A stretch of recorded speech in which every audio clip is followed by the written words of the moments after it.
আজকে এই ভিডিওতে আমি আপনাদের সাথে শেয়ার করব আমার জুলুক সিল্ক রুট ঘোরার গল্প।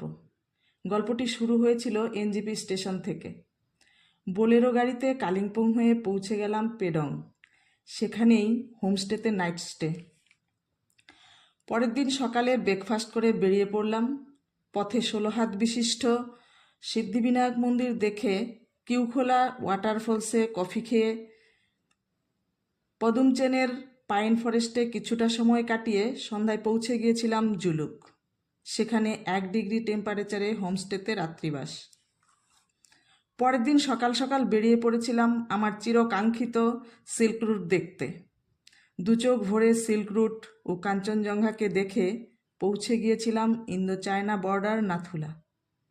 সেখান থেকে সাঙ্গুলেক নাথাং ভ্যালি হয়ে আরিতার পৌঁছাতে রাত হয়ে গেছিল।